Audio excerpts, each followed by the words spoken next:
Welcome to another episode of Conduct Detrimental. Dan Lush joined this week by Mike Krivchenko and Taryn Sharma.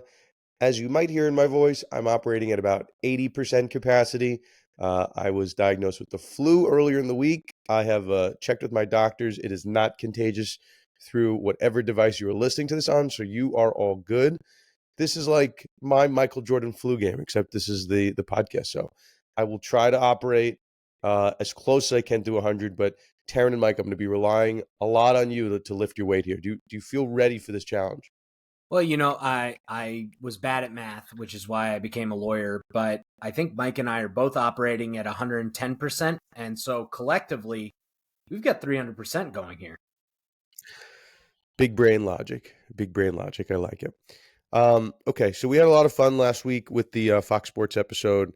I got some outreach from my friends at Fox Sports, which is always fun. But, no one was too mad. I think the coverage was pretty fair.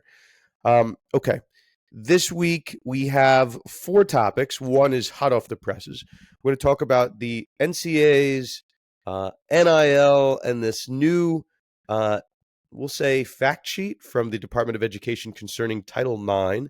Received a few calls on it today, so we will talk about that. We're going to talk about Xavier Lucas, the Wisconsin defensive back that is somehow, allegedly, reportedly, possibly found a way to transfer to the University of Miami without going through the transfer portal. We've been following this story for the past few weeks. It has reached, I don't think a conclusion today, but another step in the process. We're going to talk about an update in the Drake case, and then we're going to talk about the criminal incident involving LSU football player Kyren Lacy. Gentlemen, does that sound like a doable roadmap for our podcast? I'm at 75% capacity, guys. It's going down. It's going down every minute, but yeah, we'll pick it up, and I think that sounds good. Okay, Taryn, I'm going to have you lead us off. Tell us the latest in the Title IX world, and I'll share some of the calls I've had today. But lead us off with that. Well, yeah, I think we're in a really interesting moment in history, right? You've got a new president coming in who I think a lot of people are kind of interested to see how things will be interpreted differently. But in the waning days here of the Biden administration, you are getting some decisions that are coming down, some statements that are coming down, which they're subject to being overturned by the incoming administration, and this is one of them. So obviously we've got the House settlement that's currently under consideration. It hasn't been finalized yet, but schools are making preparations for it, and one of those things would be the direct payment to student athletes beginning on July 1st after the certification of the settlement. And that would be capped at about $20.5 million. And so that's included within the terms of the settlement. And then you get this memo. It's about a 9-page memo from the Department of Education, the Office of Civil Rights, which says that the direct payments, if it's not all equal under Title IX, it's going to run afoul of that. And so, yeah, I think that this puts schools in a really interesting situation just a few months, less than 6 months from when these payments might need to be made, and the agreements that all need to be signed together with this. They've got to kind of backtrack and see how they're going to be able to apply this. My understanding is that a lot of schools have sort of been following what the back payments were. So schools that were going to have to pay a lot for football and men's basketball were planning on allocating most of that $20.5 million to those sports, with women's basketball probably coming in third there. But that's not going to be possible if this Department of Education memo is consistent in the next administration. So, Taryn, I think it's a good insight here. I want to point out too, right now, and this is an issue we flagged, I don't know, whenever the advent of the collective started, that part of the benefit to having collectives make the payments is that they were not bound by the normal parameters of NIL, or sorry, I apologize, of Title IX. So in theory, and some of these documents have kind of leaked out, but certain collectives across the country were paying like, and make up a number for these purposes, but let's say like 98% of their funds to men's sports. Now that would never be allowed if this had gone through the school, which is, bound by Title IX. So this guidance comes out at a really interesting time. I think it probably would have been better. This is how our government moves very slowly. If this had come out a year ago, so it had a really big impact on the space. But anybody that's paying attention to the college space knows that, projected, and we'll talk about this in a minute, but there's many people that are forecasting this House settlement to pass within the year of 2025. And assuming that passes, that's when the school can, pay, I think it's up to $20 million a year as part of a revenue sharing analysis, but can pay that to athletes. So I think schools understand that pie has to in some way comply with Title IX. And if there was any ambiguity, this now clears it up. This ambiguity is also cleared up with the collectives. And the collectives were the ones that were really spending money separate and aside from any Title IX restrictions. So, Taryn, I guess while we're on this topic, the whole space has really been in a holding pattern. I've spoke to collectives, I've spoke to schools. Everyone has kind of like loosely earmarked July 1st of 2025 as this date when like the House settlement's going to kick in and everything's going to get approved. And we've been on this podcast. I've always said, like, and I remember we were on this with Sam Ehrlich like months ago. And I'm like, the world is viewing the House settlement as being this like landmark thing. It's changed the world. And if you asked other people, they would say like minus 1,000, the House settlement passes in the year 2025. And I sat there with Sam and we talked about some of the ejections. We talked about some of the objectors and the antitrust issues. And I'm like, I don't know. It's definitely minus money at the Conduct Detrimental Resorts World and Casino. But I think, people can look at the archives. I think I said it was like, I don't know, minus 180, like not like a, crazy favorite, but like, decent favorite, like less than a favorite than Ohio State is versus Notre Dame. Taryn, go Buckeyes. Yeah, go Bucks. Okay, but to finish the point, uh, this Title IX issue has many in the space thinking that this is why we've experiencing delays in the House case. Similarly, while we're experiencing some delays in a resolution to the Tennessee injunction case that's regarding the Nico Ayamaleva contract issue, that Tennessee's Attorney General reached out and basically got a pause on all discipline facing collectives. So I think a lot of people are looking at this Title IX decision and saying, wait, this kind of throws a wrench into the settlement. This throws a wrench into a lot of what collectives can do and the utility of these collectives. Taryn, what say you on this news story being the reason for some of these delays? Well, look, I still think that it's going to get done. There's a lot of good lawyers who have been in this space for a long time with really high billable hour rates that are working on this. So I think it's going to get done. But what we have discussed since the beginning, and you mentioned this, is that I don't think that this is like the end of the story, right? This doesn't preclude future action from parties that are affected that aren't going to be able to take advantage of this. And I think that the thing that those individuals are going to have to look at is that a lot of the cases have been filtered through Judge Wilkin because she has been a friend to the players.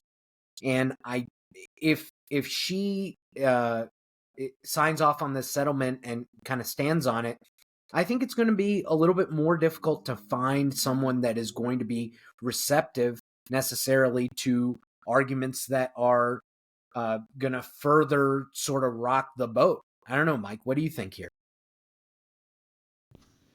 Yeah, I mean, I'm right there with you in terms of rocking the boat. And with it only a few days later, or I guess it'll be probably 2 days by the time this podcast comes out, a lot of the reversals is kind of what I'm looking at here, and a lot of, you mentioned offline, and we'll probably talk a little bit more about this in the next topic, but in terms of like the revenue sharing and getting into the collective bargaining, for college athletes and kind of how that angle all encompasses in here. The House settlement obviously opened the door for it, but now with Title IX complicating it, there's broader, you mentioned antitrust issues as well. Now with NIL, you mentioned collectives kind of were going away in a sense, but now this seems like that may be the way to protect themselves the most, these schools. So I'm curious, I guess, your you're right thoughts about on that, and we've seen it across the country. And I want you to finish up what you were saying, but Colorado just became the most recent school to cut ties with their official collective. So this is the way that things were sort of trending, where things were coming in house. Yeah, but now this kind of just throws a fork in that. If they want to protect themselves and financially do what makes the most sense, and like we were talking about, Dan mentioned kind of circumventing the Title IX coming into place, because this is significant.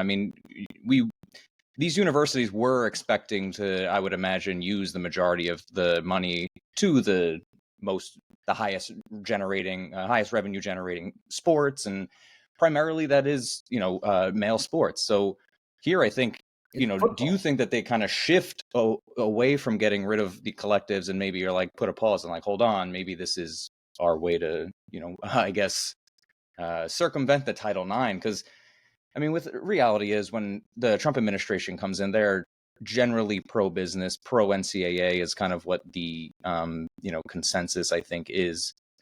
So yeah, I'm just curious, what you think on that, Taryn, with only a couple days here, and with them moving probably in that direction, the collective bargaining structure kind of seems like it might be at severe risk. The revenue sharing is, the door's open, but it's, where does that go? That July timeline just doesn't seem really realistic right now. But I think that, and I've said this before, the sort of arm's length agreement argument that that collectives have been able to make, like, hey, we're not the university, this is not a direct payment. I think that's been tenuous at best. But if everything is equal, I think that, you're still going to have to route money through somewhere, additional NIL opportunities through somewhere. And so I think that a collective would probably need to continue to exist. What do you think, Dan? So I have a couple thoughts here, and then I think this can dovetail into our next topic as well. I don't. I'll just say what I know to be occurring. I won't mention any schools in particular, and it's not really the schools I work with. I hear this around the country. There are schools that are working with collectives, right? There's a reason, and I think part of it, you could explain it by being Title IX focused, but there's a reason that schools, at least for the next 6 months, pre-House, needed collectives, because they needed to find a way to help the kids in the transfer portal.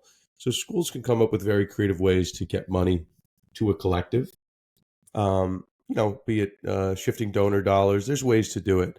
I'm not quite sure in the landscape of Title IX applying.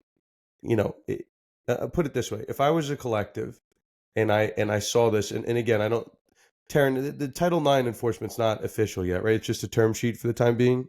Yeah, it's basically like guidance, the same thing that the NCAA has been doing when they want to make rules. Yeah, it's not much, but if I was sitting as a collective today, I wouldn't like the tone of that Department of Education guidance, right? And the same thing goes like when the IRS said they were cracking down on collectives for their not-for-profit status. You don't like all the bad attention, but do I see collectives existing post-House? Yeah, I do. And Taryn, the reason for that is because of that $20 million cap that's being proposed. If your collective can provide, $20 million in its own funding, and they're raising money in their own ways, they have their own sponsors, what would be the benefit of shutting them down if the school themselves is capped at 20 million?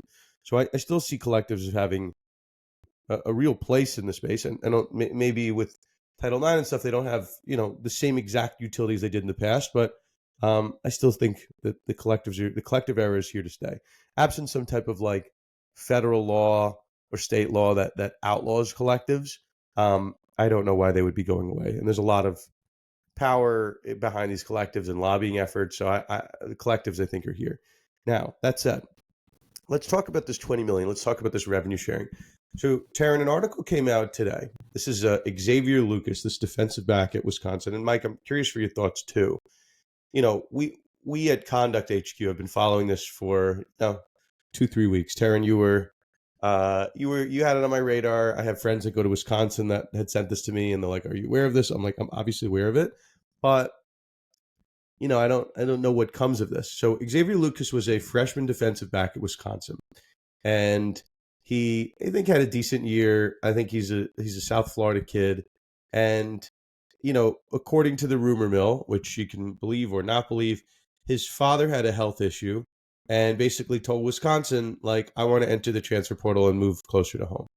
So Wisconsin seemingly becomes the first school, at least that we're aware of, that denies a player's transfer request. So, there's guidance that the NCAA has put out, which, Taryn, to your point about guidance being real or not real, like from the Department of Education, like the NCAA has like guidance that they put out that said if a player issues a valid request, I think you have like 2 or 3 business days to the school has 2 or 3 business days to put the player in the portal. Taryn, is that right? Is it 2 to 3 business days? 48 hours. 48 hours. So, allegedly this guy puts in a valid request, and allegedly Wisconsin doesn't honor it within that 48-hour window.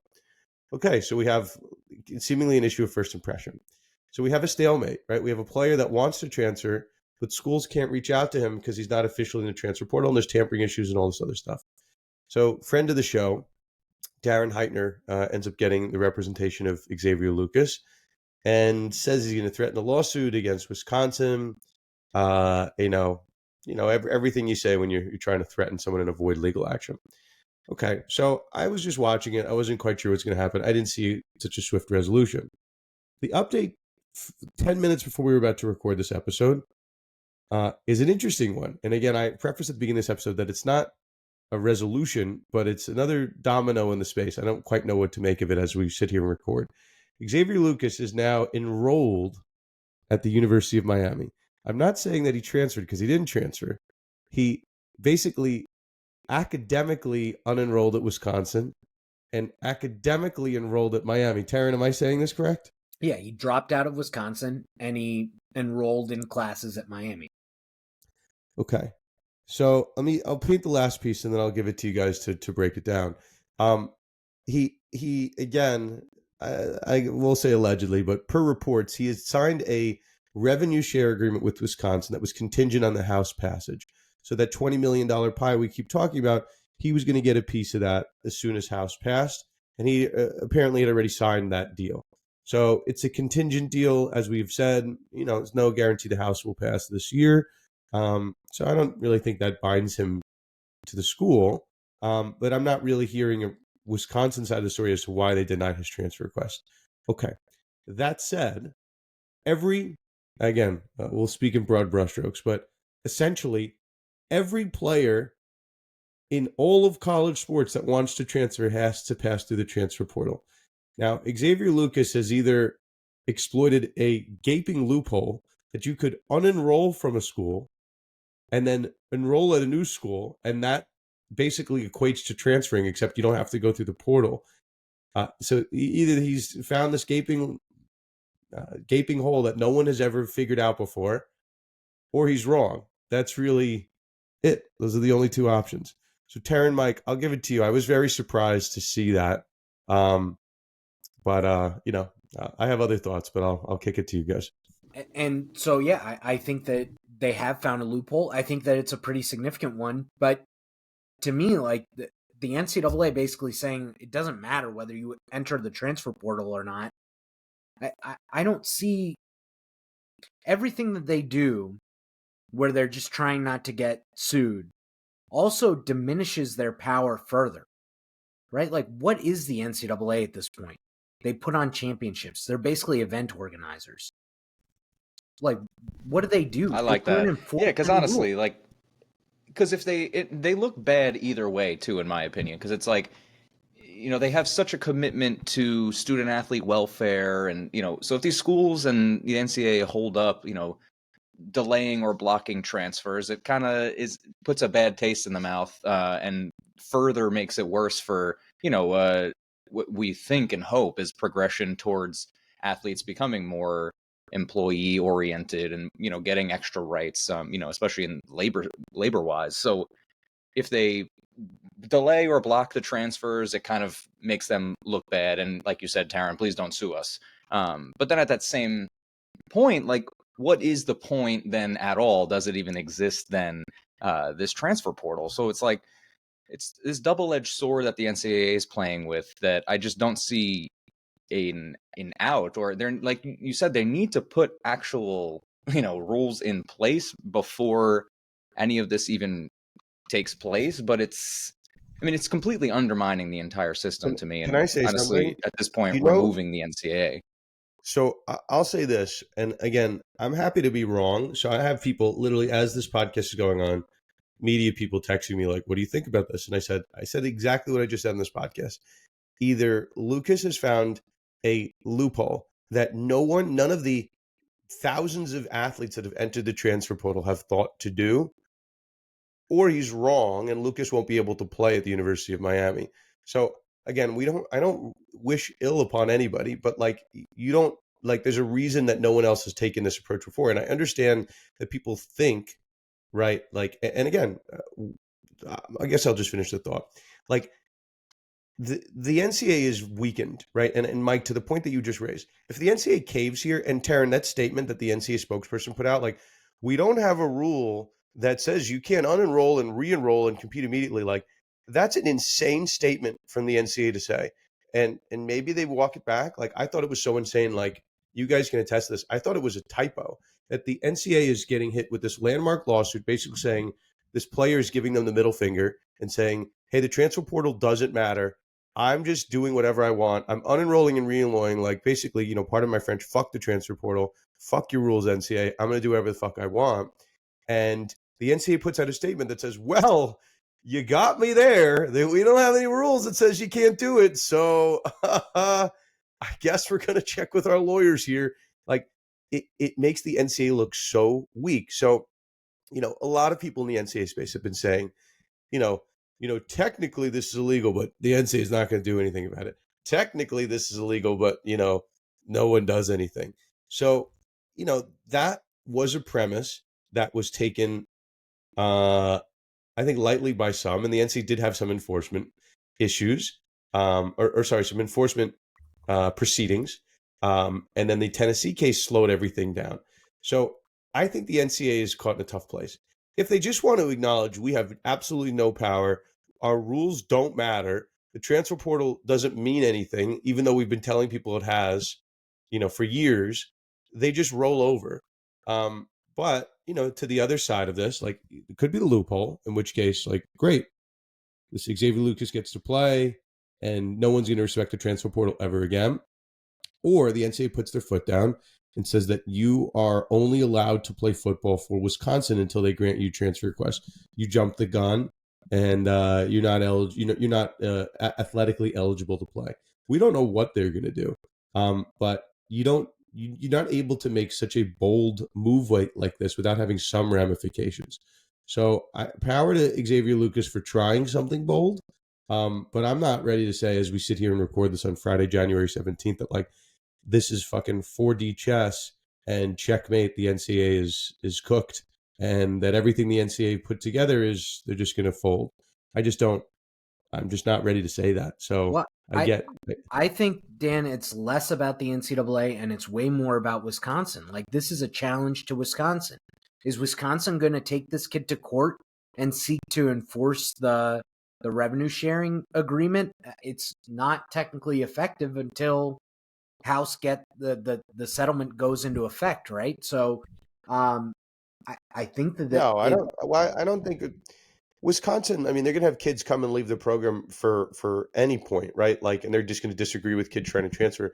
But don't you think this is a bigger slight to the NCAA's transfer portal rules? No, I mean, to me, the NCAA is just like, whatever. Just as long as it doesn't sue us, you guys deal with it.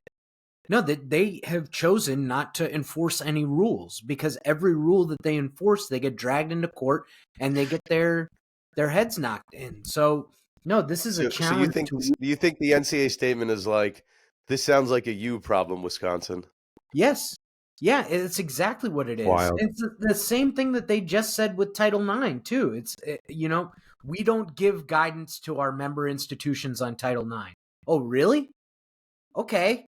So what exactly do you do here? And so, yeah, I think that this is up to, Wisconsin was the one that was saying, we don't want him to enter the portal. Like, you have this agreement. We expect you to abide by the agreement. They went to Fickle. They asked for him to reconsider. He tried to convince him to stay at Wisconsin. Wisconsin clearly wanted the kid, right? And so this is a matter of, well, is Wisconsin going to go fight to enforce their non-exclusive license to the NIL rights that they've effectively purchased with this revenue sharing agreement that he signed last month? Is the Big I'll Ten just is the Big Ten yeah, going to? I'll add this. There have been in the early advent of NIL, right, like in the 2021, 2022, kids that signed 4-year agreements or multi-year agreements that were allowed to transfer. Um, I don't recall this ever being a hang up to someone transferring, like, hey, you signed a long-term contract. I think, whether it was frustration of purpose or whatever else, like I'm not aware of an incident where a kid was paid by a school they left, like a Caleb Williams situation or a Bo Nix situation. Like, I'm not aware of a kid being paid by their departing school, even if they signed a longer term contract. So Right. I don't think this contract would stop them. Um, at some point the NCAA's got to go to bat for some of these schools. And maybe you're right, Taryn. I read that statement again in this Ross Dellinger article from is he Ross Dellinger's Yahoo now? Yeah. Yahoo. Left Yeah. left SI. So, I read that and I'm like, that's crazy for the NCAA to say, but I think you're right. They're basically saying, hey, we have no power here. We're going to let Wisconsin figure this out. It's an issue of first impression, which is wild. But you have convinced me during the course of this conversation. I think I don't think it's a typo. I think their media person said that on purpose. Like, hey, please don't yell at us. We're not holding this back. This is solely a Wisconsin issue, which is This is wild, but exactly that what seems to be what happened. it's exactly what they've done since June of 2021. It's just no different. Like, they're all about self-preservation and begging for a antitrust exemption. Like, that's all that the NCAA has done in the last 4 years or so. Okay, I think we can move on from this. Mike, why don't you fill us in on Kyren Lacy? We'll stick with the college sports theme, and I think we have one more topic after that. So give us Kyren Lacy, and my light is fading, so I'm at like 65% now. So I might, if I get to 0 without getting to a charger, I think I'm just dead. I think I just will die. So we'll try not to let that happen on the podcast. You know what? 30 minutes in and only dropped what? 20%? That's not too bad. We appreciate You're it. too kind. You're too kind. Sticking with the college sports, college football here. Kyren Lacy is a 2025 NFL draft prospect. LSU's wide receiver. He's facing very serious legal charges after a fatal car accident just about a month ago in Louisiana, just by campus.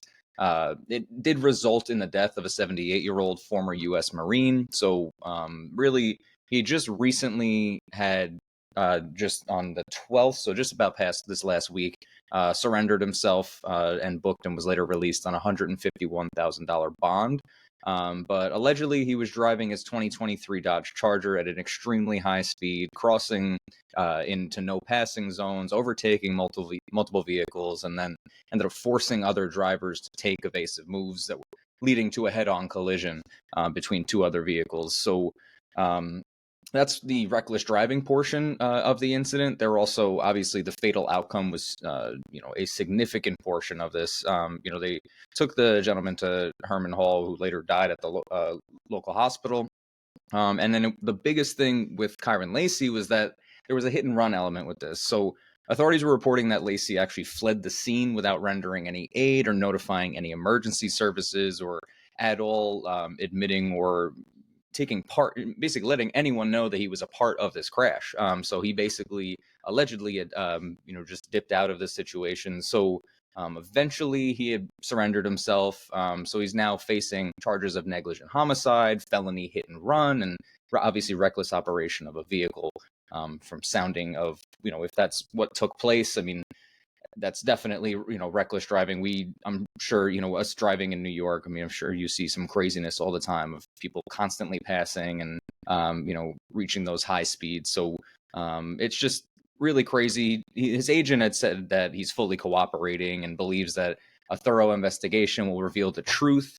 What that means, we're not sure. But this is significant. I mean, not only is this just an absolutely, terrible situation that just is not, it's the timing too. I hate to be insensitive. It's just the timing for Lacy. The draft is coming up. He just, had a pretty significantly great LSU season. He was leading the team in touchdowns, was one of the, their top receivers. And it's like, so now NFL teams are, I would imagine, going to consider this. I would imagine it would, really affect the way that they were evaluating his prospect. And just, this is a serious thing. He could face up to 15 years in prison, for the felony charges, plus any of the, restitution that goes to the victim's family. So it's just really, another shameful situation that we've seen kind of take place too many times over the last Can I number of tell you years. something, Mike? You Yeah, said absolutely. one thing. You said you think teams are going to take this into account. I'd say Conduct Detrimental Resorts World and Casino puts it at minus 200,000 that teams take this into account. So I would not say it is a might. I would say they will. This will certainly remove him from certain draft boards. So, and LSU has been like wide receiver U. So yeah, this is a huge, like, we can just talk about like Tyreek Hill. There's been huge guys that have fallen in the draft for, like, I don't know. I don't want to say Much one's less. worse or better, but like bad allegations, and it's severely impacted their stock. For someone to have died, hit and run, I mean, the whole situation is bad, and you can also be facing a suspension at the NFL level as well. Taryn, thoughts on it? Yeah, it's obviously a tragedy. This guy, 78 years old, served 2 tours in Vietnam, came home to Louisiana.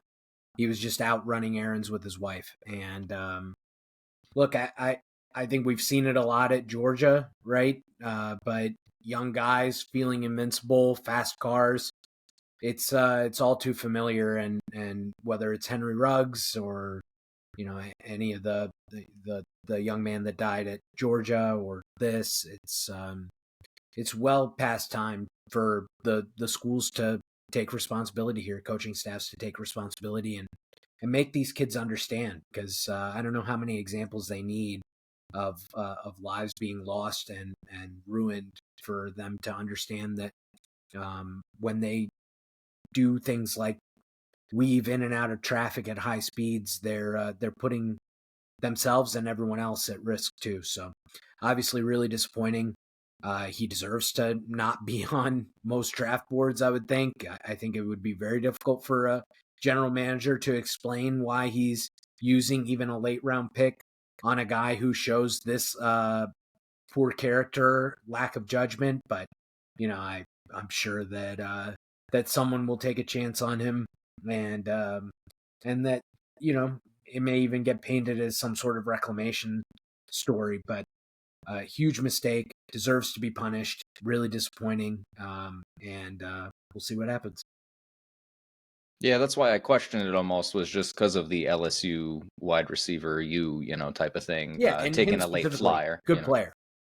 Yeah, so it's yeah, we've seen a lot overlooked in the NFL. But yeah, when something is as out in the open, it's a lot harder to overlook. Yeah, and especially leading to a death. So yeah, definitely see where you're coming from, Dan. And yeah, you want to say you hope that this is the last time a situation like this happens, but it's just unfortunately continues, especially at the collegiate level. So yeah, Dan, you mentioned there's one more after this. We do want to shift a little bit actually out of the Well, sports world. let me give us an update quick. So Twitter is Okay. now buzzing on this Xavier Lucas story, and then we'll wrap up. I know what you want to get to, Mike, on the Drake stuff.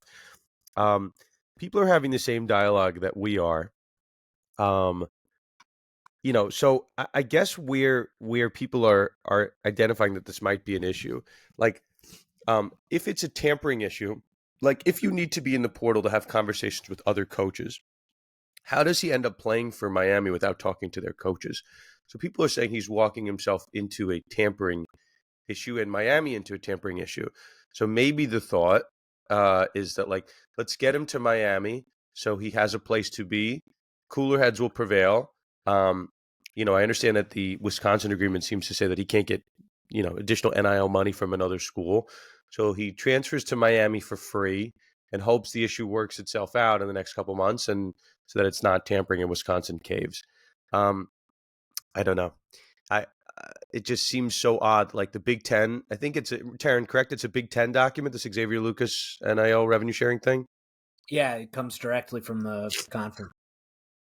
So, like, Big Ten lawyers put this together. They have this contract. The transfer portal exists. I don't know. I'm seeing a lot of red flags. If you want to say, like, oh, this is over, like we won. Like, I'm seeing a lot of people doing victory laps. And again, if Xavier Lucas plays for Miami, like, fantastic. I don't really care, but I'm just not ready to say on day one, like, this had no ramifications, and like this transfer portal had no basis, and he was freely allowed to play at Miami, even with no ramifications to school. So if you want to just do some light Googling on Twitter, or X, as they say, and you can check that out. Back in the day, I would get very involved in these conversations online, but then I started repping collectives and schools, and I got to be very careful what I say. Very careful. So I leave my hot takes for the podcast. And the more delusional I get as we head further into the night, maybe some confidential stuff will go out. So stay tuned. Okay, half kidding. Mike, give us the latest on Drake, and then we will turn to a what to watch for, and we will wrap this bad boy up. Yeah, the Drake is more just a little bit of an update. They actually filed a defamation lawsuit in the U.S. District Court of the Southern District of New York. So the legal filing alleges that UMG promoted Kendrick Lamar's diss track. We talked about this on a previous podcast. Despite its defamatory and false accusations, according to Drake, basically just the specific ones that Drake is talking about is the certified pedophile statement, he claims that has just completely caused irreparable damage to his reputation and personal life. On an aside, from my own personal opinion, I don't know how you see the opposite of that. Twitter and everyone on planet Earth that listened to the song and everything, Drake's reputation and thought, I mean, let's be real with that. But he's specifically alleging, obviously, defamation, but not going at Kendrick, but rather UMG, saying that UMG acted with actual malice, knowingly releasing and promoting the track despite the inaccuracy of its claims. Crazy that UMG and Drake are, partners in this is what's also just absolutely crazy to me in this. But he's also alleging any negligence in the breach of duty, which is where that comes in, is that their UMG is accused of failing to uphold its responsibility to protect artists like Drake. So they were prioritizing their profits over Drake's personal and professional reputation that they had with him. So all the financial ties and incentives that were tied to Kendrick Lamar's diss track, UMG executives were very aware of and allegedly pushed that out. So streaming manipulation, search manipulation, we talked more about this on a previous podcast, but the use of bots and pay-to-play schemes, like this is a huge lawsuit in the space of music and entertainment.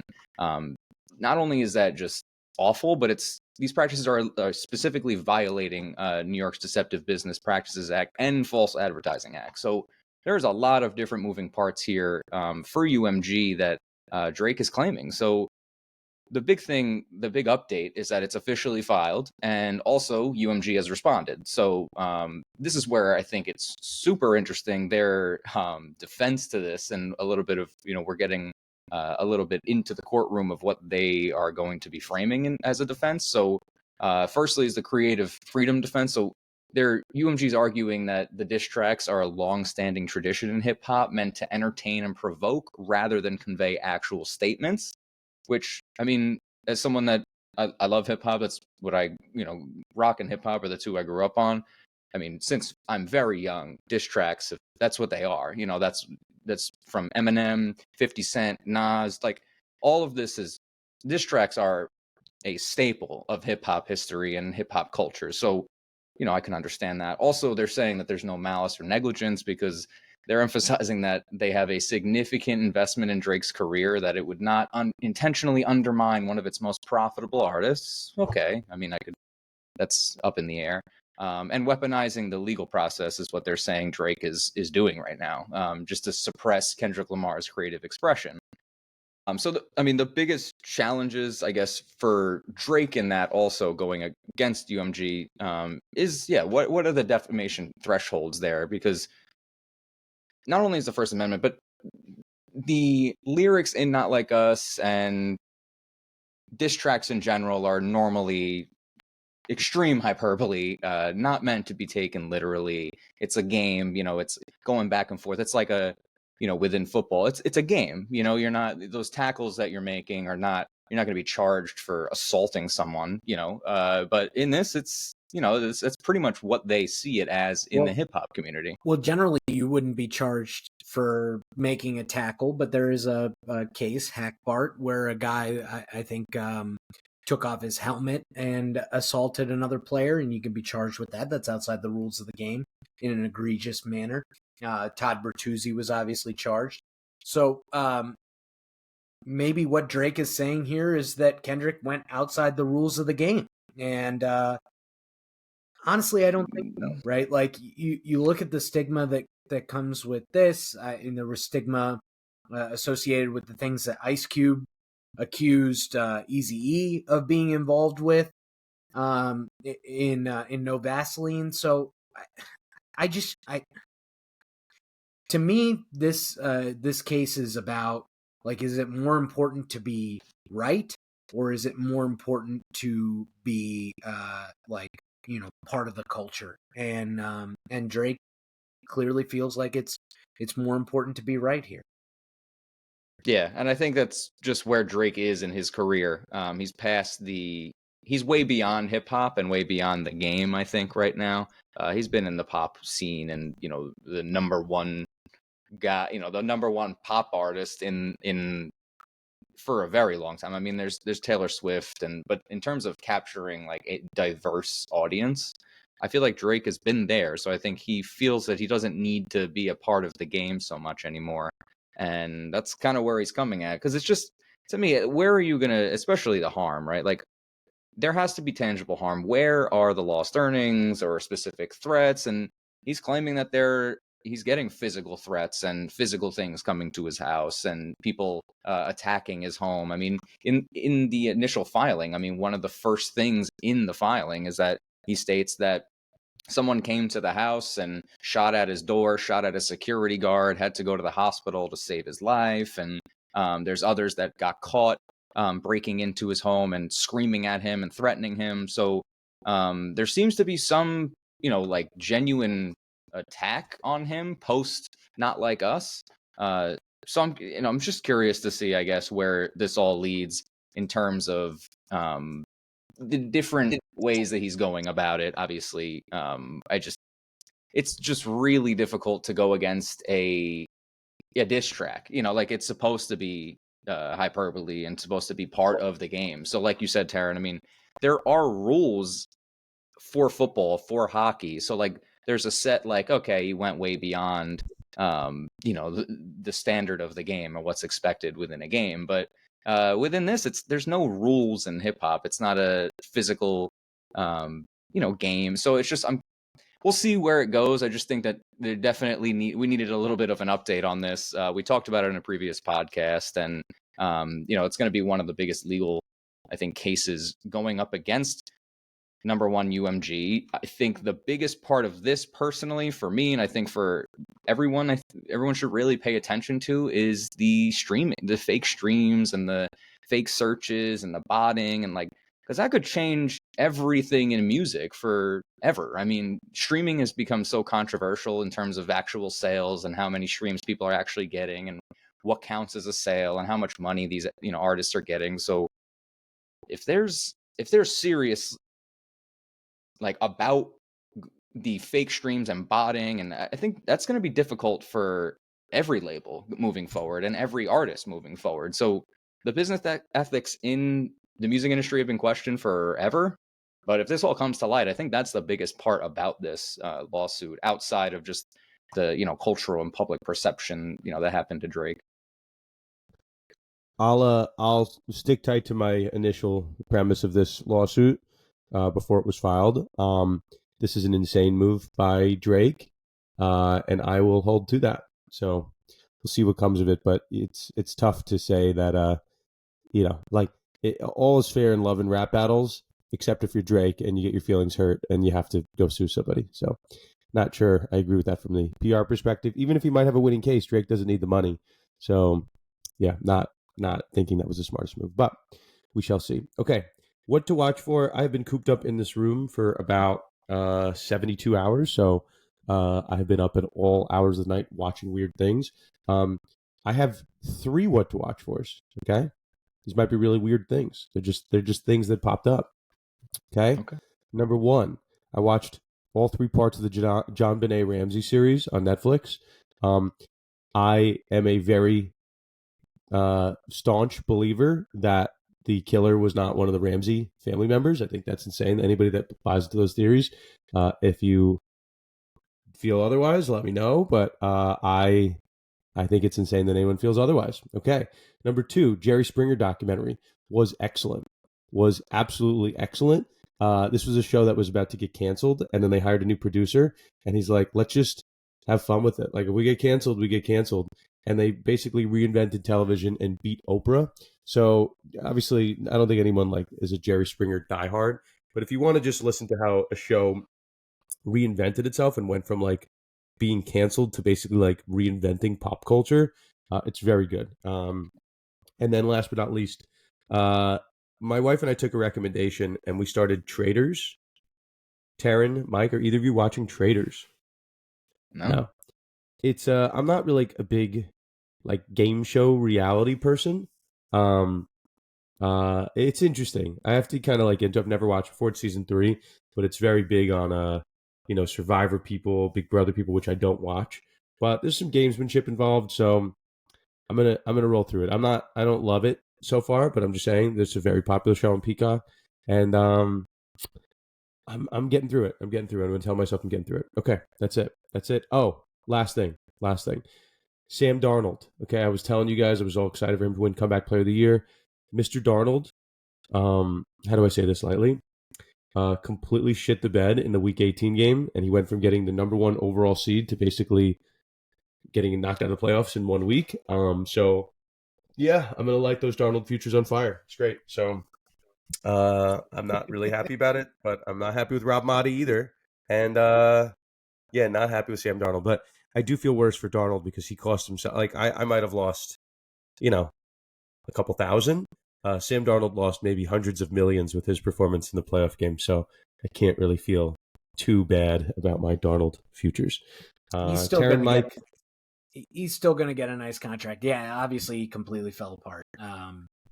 Hard Collapsed. to even explain. But he was back to Jets Darnold.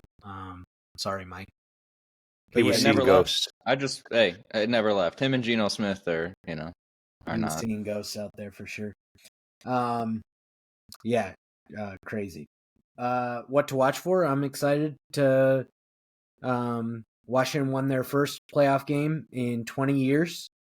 I was very young the last time. I was 11 years old. It's pretty crazy.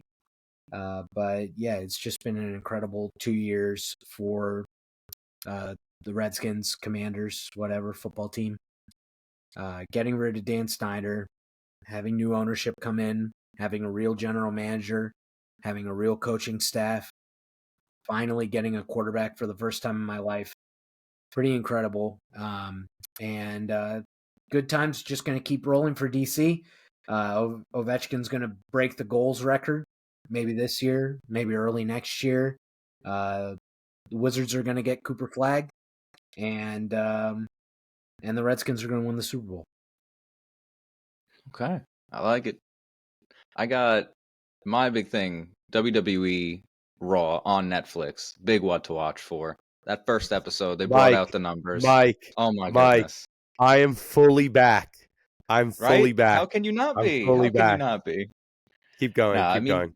5 million viewers just on that one WWE that first Raw. And it was so they brought everyone out. I'm just super excited for what else is to come. They partnered as well with TNA, so it's not the main rosters yet, but yeah, TNA and NXT are partnering as well with some future opportunities that they left open. So if you haven't been into WWE for a little while, maybe you tapped out for 5, 10 years, even longer. I've been getting texts from my siblings, from my friends that they're back on because I just told them you got to do it, and they've been watching and they said, hey, you're right, it's so much better. Triple H has just done an unbelievable job reigniting what WWE was, and I think well, that one thing, if you guys haven't seen it, you got to see the Hulk Hogan entrance on that Raw. It was too Incredible. funny. So yeah, big what to watch for is WWE Raw moving forward, and SmackDown too, but especially Raw on There's Netflix. there's something nice, like the Netflix era has begun, and I've been an old school wrestling fan, and I obviously gave it a taste again, but it's kind of nice, like you don't have to watch it right away. Like you can watch it the next day to have it ready to go, but it's also not 3 hours. So like whenever the main event is on, if it's a 3 hour show like it is on like normal cable, when the match is going to end. You could just check the clock and it's like, oh, it's whatever it is, 9:59 or 10:59. Like the match has to end in the next 60 seconds. But Netflix is giving them a lot more creativity. Um, you know, I still think it's kind of interesting that like the only one that got in trouble in any of this like Vince McMahon drama was Vince McMahon. Like no one else had any blowback in the company. And again, like to the point we talked about with Shohei Ohtani on an episode 2 weeks ago, like, do I think that other people in the company knew what McMahon was doing? Yes. Do I think that more like in those situations, like if there's a bad actor and there's somebody else that knew about the bad actor but didn't do anything, do they also get in trouble? Yeah. Like Joe Paterno didn't molest any children. He was just aware of what Jerry Sandusky was doing. So again, I don't wish ill upon anybody, but I was a little surprised that like WWE self-contained, like Vince McMahon jumped on the grenade and like nobody else had any blowback. So, WWE has weathered the storm. We knew they would. But yeah, I don't know. Netflix era is absolutely squeaky clean, and credit to them for reinventing the product time and time again. Okay, team, I have survived the episode. I did not die, and that's great. We got to celebrate the small victories in life. Kyren, Mike, anything to add before we put this episode in the books? No, let's end it. I called Dan Wallach today. You can keep this on the podcast, and he's in a very different time zone. And let's just say I called him at a really obnoxiously late hour, but I didn't know. I didn't know. So Dan Wallach will be on with us. He's promised me. He has told me it's going to be more regular. I asked him for once a month. I don't think we're quite going to get there, but we'll see. We'll keep our fingers crossed. Okay, gentlemen, great job. And yeah, that'll do it for us here at Conduct Detrimental. And we will see you all next time on another episode of the Sports Law Podcast, Conduct Detrimental.